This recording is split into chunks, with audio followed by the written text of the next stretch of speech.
So we're back at Radio Row. This is JB Ellis, Sideline Sports. We're joined by David Meltzer. Welcome to the show, David. Thanks for having me, man. I'm a huge fan of Sideline. You guys are very gracious and giving, which aligns me with what you guys do. And it's a pleasure to meet you in person. Well, we appreciate that. One of the things we love when we found you, we saw you on LinkedIn, we heard a lot about you. We started, I'm a huge St. John's guy, and you work with a lot with the Ron Artest Foundation. And, Yes. to me, that means a lot. I went to St. John's for a little bit. One of my best friends graduated from there. Meta and Ron are great people. And what you do with the foundation is phenomenal. Well, thank you. You may not know this, but the president of my company, Colleen Malloy, who's back in New York because her grandfather passed, went to St. John's as well. Wow. And so I've recruited many great executives on my company from St. John's. But, Ron and Meta and what they're doing means a lot to me. And I am on a mission, which is why I surround myself with people like you to empower the world to be happy. And I think Meta and Ron share that vision, and Kristen as well, some of the other members of the Ron Artest Foundation. But there's a lot of good that people like you can do as well by raising the awareness to how to make money, help people, and have fun.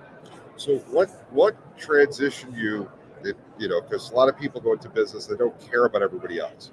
Where was the change where you said, you know what, I need to help other people. I've had my success. I'm still going to make my money, but I want to make everybody happy. I want to make over 1 billion people happy, as you said. Yeah, so it's interesting because I always wanted to help people. My mom was a strong single mom, raised 6 kids, worked 2 jobs, but I was confused about my relationship with money. And so I thought that I was helping people by just giving my money without understanding that money has much more power than just giving. See, money, if you shop for the right things with your money, you can do a lot more good than just giving away. And so instead of giving money away and buying Ferraris and golf courses and all kinds of silly things, I had to lose all my money. I lost over $100 million to realize, because I was good at making it, how to utilize my money. And when I shifted my paradigm to utilize it to shop for community centers, to shop for empowering scholarships for kids, whatever it may be, when I started to use my ability to receive, to give in the right way, not just a quid pro quo, I believe, the more I give, the more I receive. I actually shifted that paradigm. I make more money than I ever have, but I receive so I can give more. And I want more people to understand, ask for help, receive, feel good about not only giving, but receiving. The most powerful thing in the world, JB, is, and God, he proves this with our biochemistry. When you give, serotonin is released. It makes you happy. When you receive, serotonin is released. But you talk about a viral flu, giving, when someone witnesses giving, serotonin is released and it makes them happy. So giving, receiving, and witnessing are one. So which one mathematically makes the most sense that can do the most good? Receiving. Because the more you have, the more you can give. You can't give what you don't have. So I've shifted the paradigm of giving to teaching people how to receive to give instead of giving to receive. That's awesome. It really is. It makes a lot of sense. People don't think about that. And they're afraid to ask. They feel bad. They feel guilty, right? They don't feel good about themselves when they ask for help. I'm the exact opposite. I'm like, if you really want to help people and you're committed, and ask for help and ask to receive more, because wouldn't you rather have people that have a lot be givers than people that have nothing be givers? And right now we have too many people with nothing giving away everything they have, and too many people with everything not giving away anything. Wow. I mean, that's one of the great things. I mean, when we first connected, your message was, if you ever need help, reach out. Very simple. And I'm the person, if I see somebody says that and I need help, I'm going to reach out because, I know that I need help. That's part of the problem, is recognizing. But that's so genuine that, a lot of people say that, but you actually follow through. I contacted you, John contacted you, and we built a great relationship. And, you've been there to guide us and to see where you can step in and help. And you do that with many people. I see on LinkedIn every day you have, you think you call it office hours. If I remember correctly, I haven't been on LinkedIn for a week. It's been so busy. But it pops up on my phone, David Meltzer's office hours, and you'll have everything going on there where you're helping hundreds of thousands of people, just, giving your time. and advice. You know what's so nice is, and it's part of here, is when I first started coming to Radio Row, when I ran the big sports agency that leads time for sports and entertainment, the only people that would ever hear this interview is the radio station we were on. Yes. What's so beautiful about this is that not only will the people listening live, through StreamYard, all the different platforms hear us right now, but you and I both know we'll capture this, modify it, amplify it, and perpetuate it, so we can plant seeds not just in the thousands of people, but millions of people. And that's why I love doing these things. That's why I do so much every day. Is that my greatest joy in life is more people come up to me now and say, "Hey, you planted a seed in me, man. You motivated me. I wrote a book. I volunteered. I built a community center. I'm doing this because of something I heard you say, or you gave me hope because you were a big idiot. I was a big idiot, and you proved you don't always have to be a big idiot. You can actually learn from your idiotness." And like you said, though, I mean, you actually had to fail to succeed, which a lot of people don't realize that it's okay to fail. Failure, gives you such strength, and you get knowledge from it. Yeah. So failing isn't a bad thing, and you've done that. I mean, to lose $100 million, I'm sure that had to be tough. For what I learned in sports, not just from playing, I was an average Division III college football player. So, I don't really belong on here talking about sports, but what I learned about it in business and in life that I learned on the field is my coach had a saying, right? There's blessings in the battle. And, losing everything's a battle. But there was blessings in it. And when I realized every pain, setback, failure, mistake in my life ended up promoting and protecting me eventually, not punishing me, that paradigm shift gave me such joy and confidence, not to the point where I immediately, something bad happens, I'm like, oh, thank God, right? Thank God someone hit my car. I'm not that wise yet or enlightened, but I will tell you that I know it's just going to be minutes and moments. While we were here, one of my employees accidentally crashed my car. And it just took me minutes and I first made sure he was okay. Yeah. But it just took me minutes and moments to say, I'm sure this is protecting and promoting me, and that this is here to teach me something, maybe have someone else drive for me, or make sure my insurances are correct, or whatever. There's going to be a lesson. And yet it took me minutes and moments to get to center and realize that. So now you also have a podcast that you're doing. Yes. Tell us a little bit about it. 1,400 episodes with the biggest billionaires, millionaires, entrepreneurs, celebrities, athletes, entertainers. They made a TV show out of it. It's called The Playbook. So I bring on everyone, Cameron Diaz, Dan Aykroyd, Sadhguru, Deepak Chopra, Tillman Fertitta, Steve Jones, Jerry, you name it. But I keep it short, and all I'm interested is in their playbook to success. I want to learn the lessons that they've learned in life, the takeaways that are going to resonate with people to help them, like it's helped you, JV, and help your crew and everyone else that's listening. Where else can we get the opportunity to hear from, a billionaire, what he thinks his relationship to money was? There's so many great nuggets, and that's what I live for, not just to help other people, but I'm learning this stuff so that I can help communicate better. Are there any common themes having interviewed, that many people? The one common theme that I find fascinating is that they all the spirits of excellence, football players, business people, they all have a desire that they must be what they can be. So one, they never quit, and two, they're very consistent. So that notion that I have a desire that I must be my best, learning lessons, having fun, and doing my best has been a common denominator through all the different people, different walks of life, different locations on earth. That's the one common denominator. So we have a minute left before we wrap, and there's a lot I want to give people before you go. So what's the best way that they could follow the playbook, find out more about the foundation you're involved in, to give back, and also if they need help, how to find out how to get that help? Well, sure. For your whole community, I like to offer my book first of all. So I will sign my book, send it to you, pay for shipping and the book, because I think that's a good foundational thing to listen to, read, or an ebook if you'd like. So if anyone emails me for any of that stuff, is the best way. So it's david@dmeltzer.com, david@dmeltzer.com. And if you forget it, my name is David Meltzer. I'm lucky now to be popular enough where you can Google me and find me. So David Meltzer or david@dmeltzer.com. I definitely appreciate you taking the time. It was great speaking with you. And this is Sideline Sports. We'll be back for live on Radio Road in a few more minutes.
All right, everyone. I just wanted to let you know that we just got done. I just got done interviewing Dick Butkus, all-time great, on the fly. I was given about 30 seconds to interview one of the all-time greats on the fly while he was on his way to the NFL Network. So go to our YouTube channel, check that out.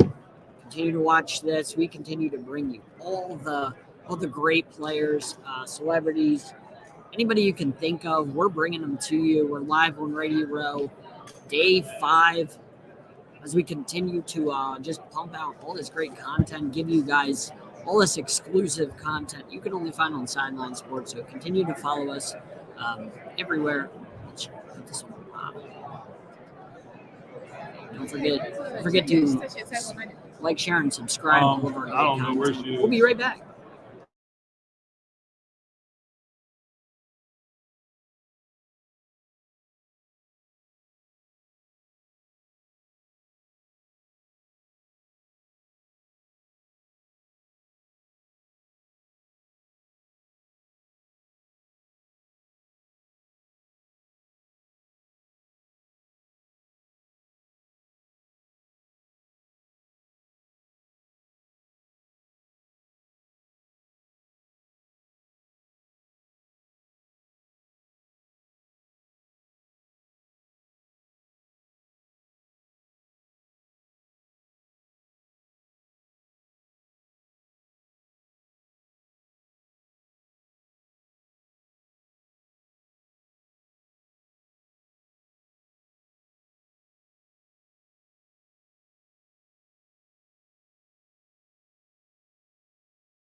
So we're here with Ron on Sideline Sports.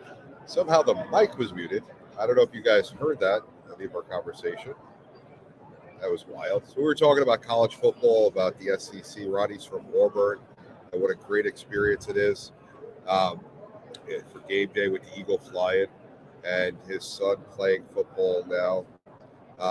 So, what are you doing now that you're retired? Last time if I remember correctly, you were working in the financial industry, right? Yeah. So I transitioned, out of sports into, the financial side, and a lot of it was because my trajectory, my path that I'd taken. I became very interested in that, and I knew that was one of the hurdles that I encountered when I went from college, and understanding lifestyle, understanding self-discipline, understanding the responsibility of finance. And so my goal is to educate, empower, other young men who may have known this cost, but also long term, because professional sports is such a world of uncertainty. So you want to make sure that you set yourself up. Now, were you involved with the Players Alumni in Florida where you are? No, I'm actually based out of Atlanta. Oh, I'm sorry, Atlanta. Yeah. So I'm a part of our Georgia chapter, the Player Alumni. Don't get to as many events as I would like to, but I'm trying to work on that. With, like we said, my kids, their busy schedules between that and travels for work. But yeah, I think that's really important because so many of us come from environments where we just never had that education, never really talked about the emphasis of it. College football didn't really prepare me for it. I know it prepared me for the physical side, and most other guys. And we all say, hey, I want to go make a lot of money to have the opportunity to create some, generational wealth, take care of my family and start, a new trend. But the question is always how. And a lot of people tell you what to do in life. They don't necessarily give you the necessary steps on how to do those things. And, I think that's where so many guys feel challenged. And being in an environment, in a locker room, in a career path that, I think a lot of people assume that you shouldn't show weakness. And so for a lot of guys, it's a challenge to even ask for help. And then there's so many other people that are willing to assist, but may not always have, your best interest in mind. And so trying to navigate those waters, it's a huge task, and trying to figure that out as well as be your best on the field. And so, I talk to a lot of people like encountering and making your team off the field just as strong as your team on the field. Yeah, one of the things that you do that's really important that you mentioned is education of financial literacy. And I would think looking, you always hear stories about players that go bankrupt that don't know how to spend their money, or not so much don't know, but they aren't led the right way or taught what to do. Because you guys at a young age are coming out of college and getting thrown a lot of money out really quick. And in the NFL, it's not guaranteed. And, like baseball, where you may still get a paycheck if you get injured. So, I mean, how important is it with players to get the financial literacy education as well? It's very important. Even now in the collegiate and high school levels, there are a couple of states that are recommending or putting it into to where they need to have some type of financial education in high school because now NIL that's changed the lay of the land a little bit, going to colleges and just getting that understanding. So I think it's a positive because you get a chance to get exposed to that, but there's also some risk involved because for those that don't know, the importance of that, it's going to be very big on the education piece.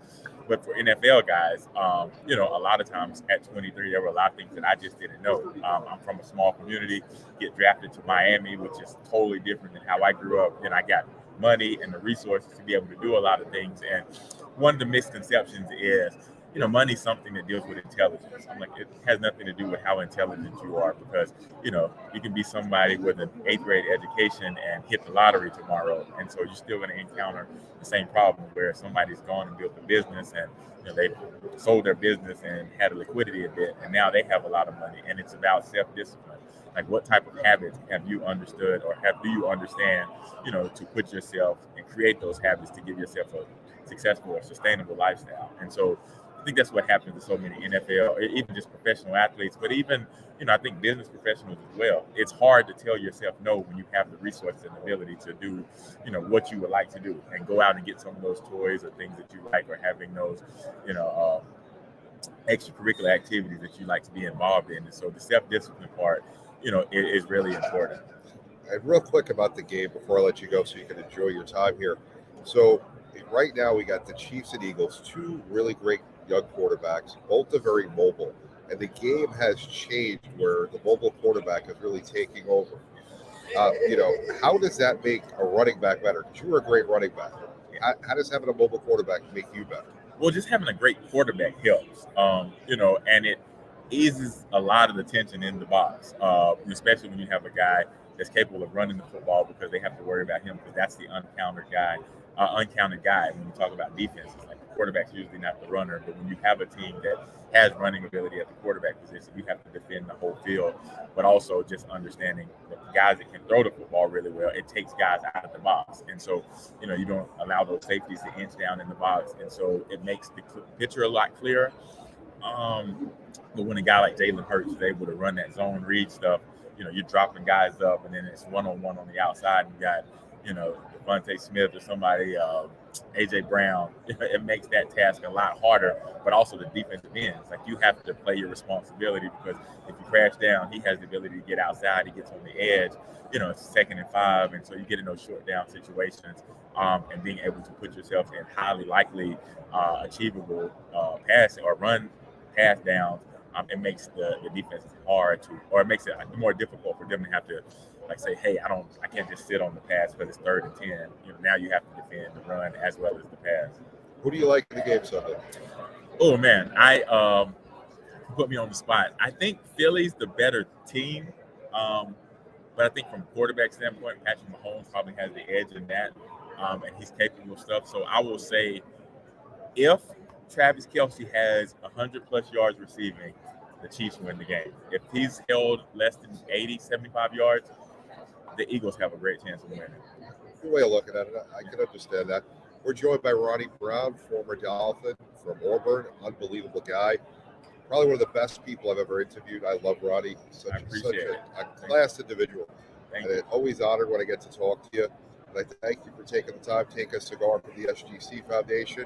Go to their website and help out with raising money for the children's hospitals throughout the country. Ronnie, thanks for stopping by. Thank you so much. I appreciate it. We'll be back on Sideline Sports in just a little bit.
So we're joined by Tracy Sandler, Fangirl Sports Network. She covers the 49ers as a credentialed reporter. How you doing today, Tracy? I'm good, thank you. How are you doing? I'm doing well. So tell me about Fangirl Sports Network. So I started Fangirl several years ago because I've been a sports fan my entire life, and I didn't feel like there was content that spoke directly to women. News and analysis is what it is, but we like to highlight women in the industry. So we have a podcast called Get My Job that does that. And then we want to empower female fans to be whatever fans they want to be. So we do a lot of what are athletes doing in the community. We do 5 fun facts. We have something called the Friday 5, your top 5 stories going to the weekend, like easy, digestible, fun content. And the great thing about it is if you're a super avid sports fan, you like it. If you're a more casual sports fan, you like it. We have merchandise at this point. So it's been a great thing. Big into memes. Our memes do really well. People really like those. So I've been having a lot of fun with it. And I just wanted to create a place where women felt comfortable just kind of being whatever fan they want to be. I love that because, I mean, women don't get enough coverage in sports. We actually have 3 Chicks in a Pod, which is an all-female show. Okay.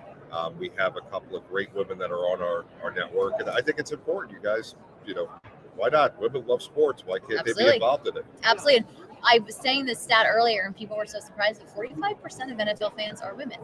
Yeah. And then it goes, I think MLB, and I may be getting this a little mixed up, but I think then it's MLB and NHL is 32 and NBA is 30, and I may have this switch. But the point is, there are a lot of female fans. So yeah, it's a large percentage of the fan base. Mm-hmm. Why not have women cover it? It just makes sense. Fan, when I was little, we had a very close family friend. She was a huge Lakers fan, and one day we were all as a family and her and her family watching the game together, and I came in and Lakers started doing well, and I left and they started losing, and she said I was the good luck charm, and that just kind of spoke to me. It's different because I cover them, but to cover them now is very cool. I always say somewhere my 11-year-old self is like passed out, and that's really how it all began. And did you grow up in San Francisco? I grew up in LA. Okay. And you liked it? And I liked the 49ers. Yeah, Wow. I was an anomaly. That's awesome. And then you moved up there now, obviously. I am actually between LA and the Bay. Okay. So I split my time.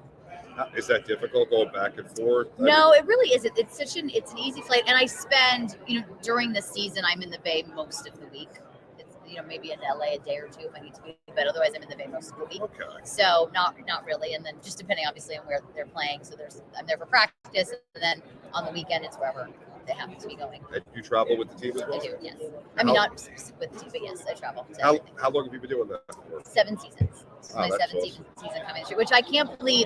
Coming into this season, I was like, has it been 7? And one of the PR guys was like, yeah, it has. It's been 7 seasons, which is so crazy. So but I love it. What's the biggest challenge you faced as a woman covering an NFL team? Because I'm sure there's got to be challenges. I think there are plenty of challenges. I've been really lucky to cover the 49ers, and I think that's been a real positive. And they're so pro women in sports, and they have a number of amazing women that work for the organization. They've always been supportive of me and what I'm doing, and we have a really good beat.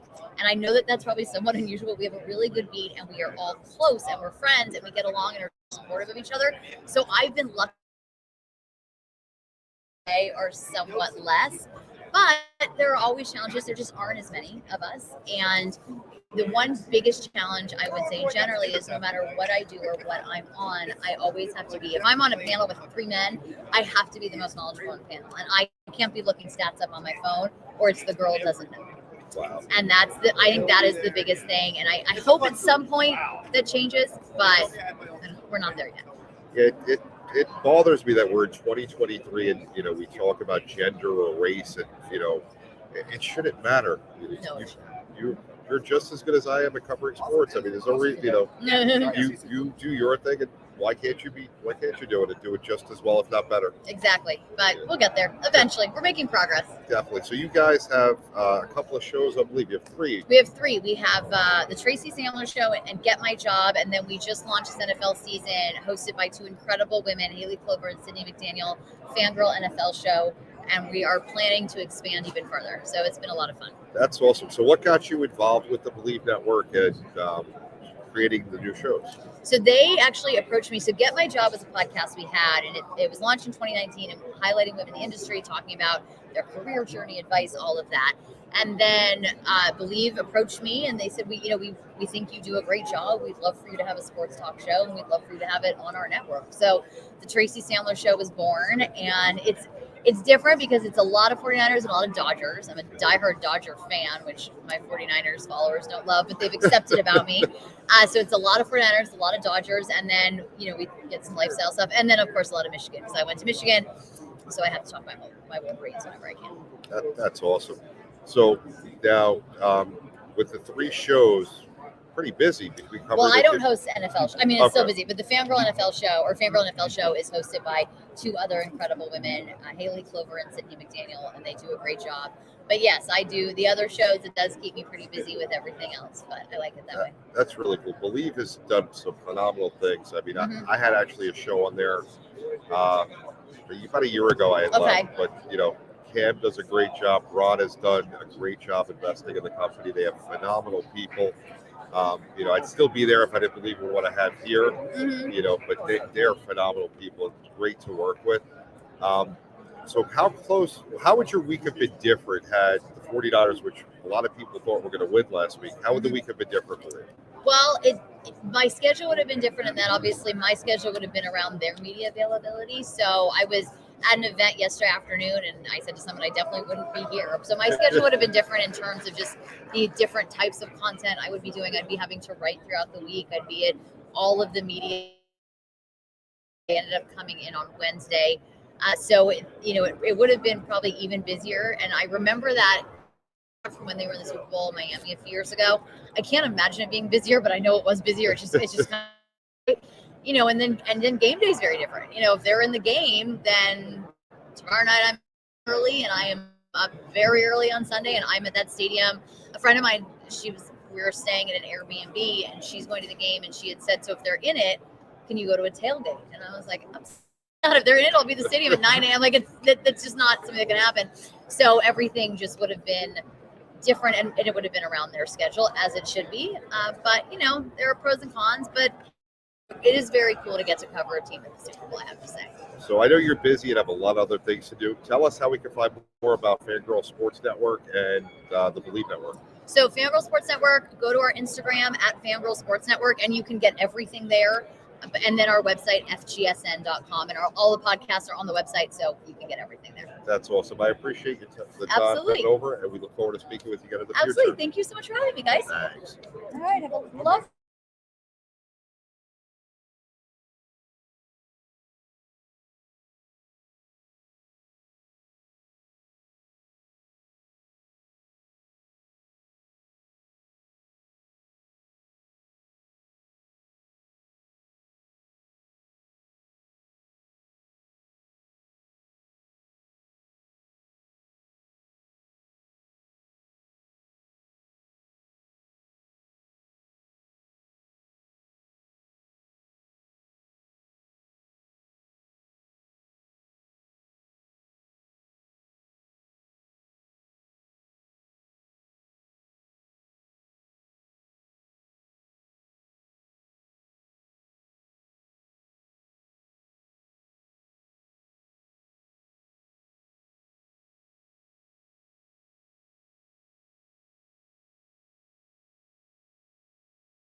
Everyone, welcome back to Sideline Sports.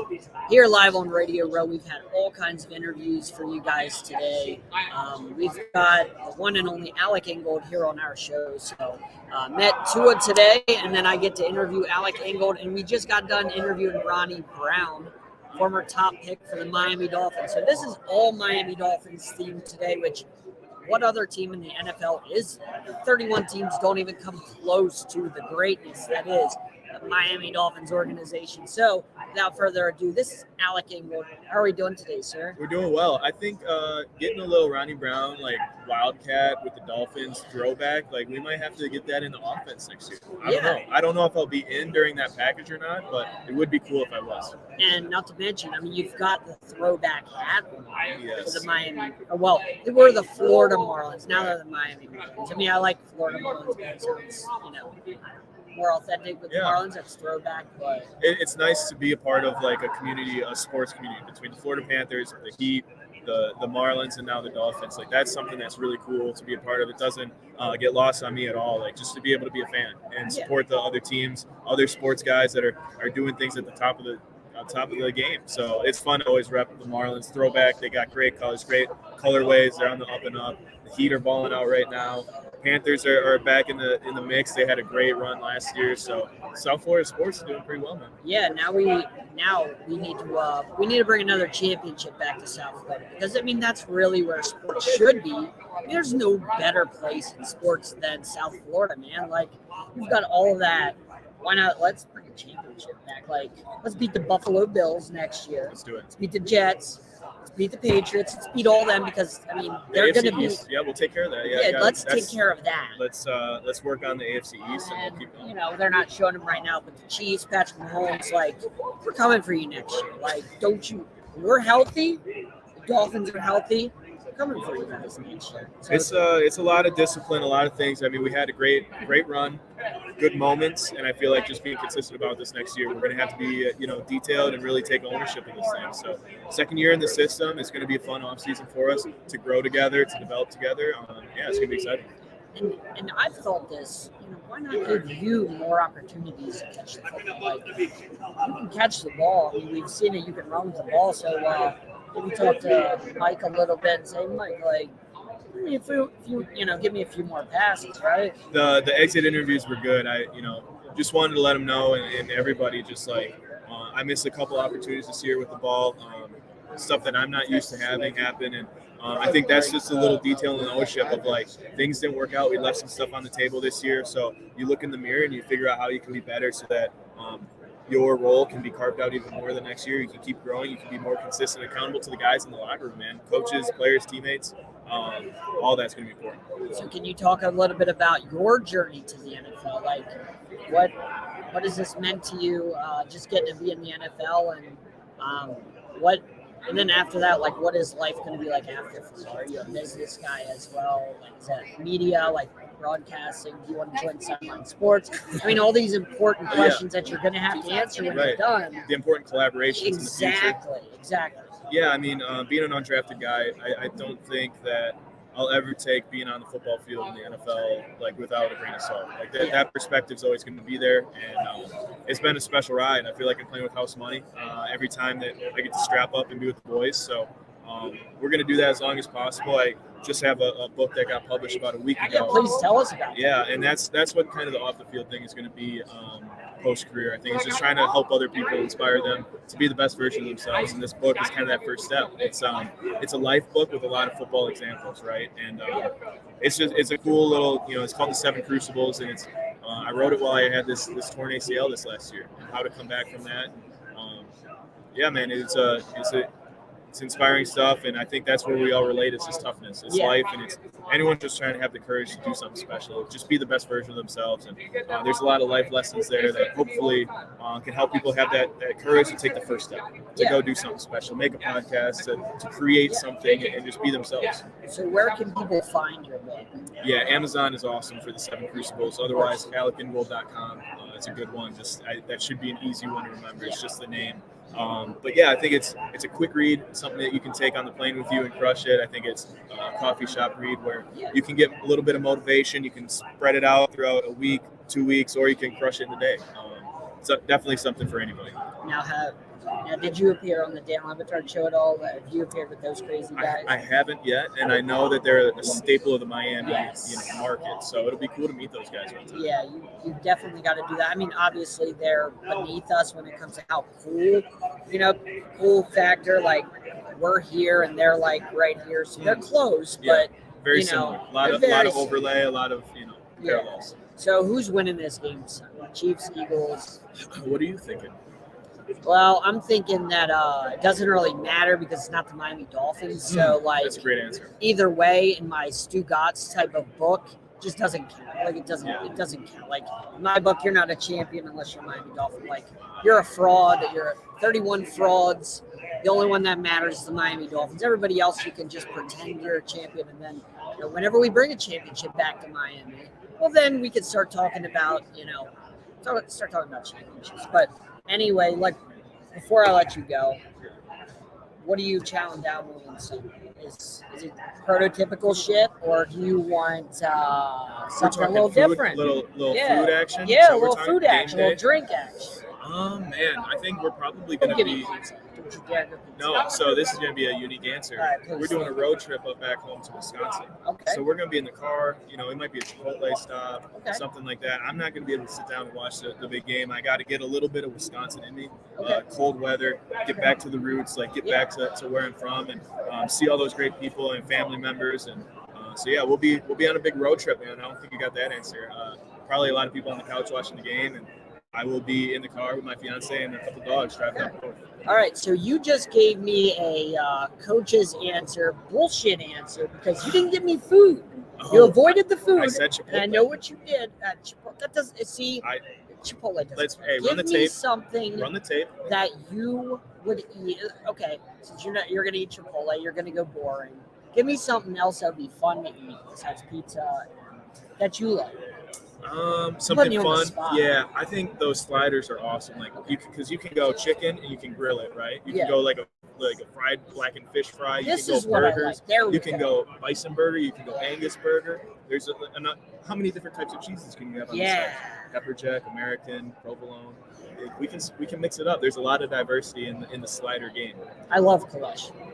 I'm a big fan of cheese. Yep. I love my cholesterol. Yeah. I can't live without it. Keep it high. All right, folks. Well, this has been a lot of fun. Alec Ingold has been an absolute delight. He's humored me and all my goofiness here on Radio Row, Sideline Sports Network.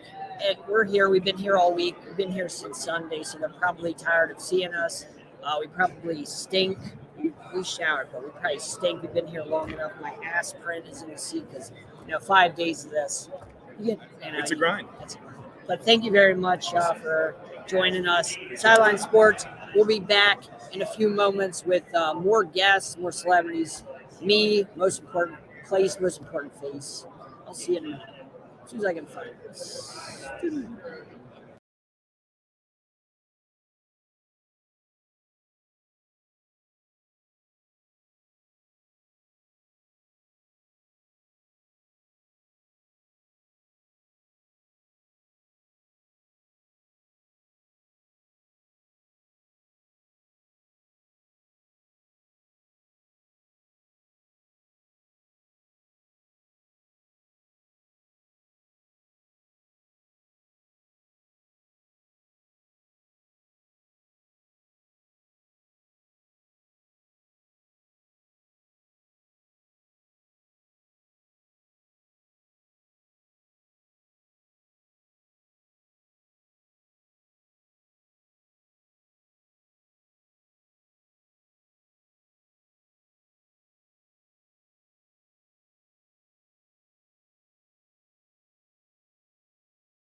All right, ladies and gentlemen, thanks for tuning in. That was Alec Ingold, that Ronnie Brown. Met Tua today. I mean, this is a Dolphin show. Let's not get that we don't have to get confused with anything else. Miami Dolphins. Yeah. These guys try to pretend, Giants, Eagles, but really, when it comes down to it, Miami Dolphins, everything. But thanks for tuning in. We're going to sign off now. We'll be back in a little bit. We got some business to take care of, but appreciate all the viewers, everything. We will be back in a few hours, few minutes. Hey, we'll be back. Just keep tuning into our YouTube. Unless you don't love America. I mean, who doesn't love America? Thanks for tuning in, and we will see you. This isn't my last go around, so.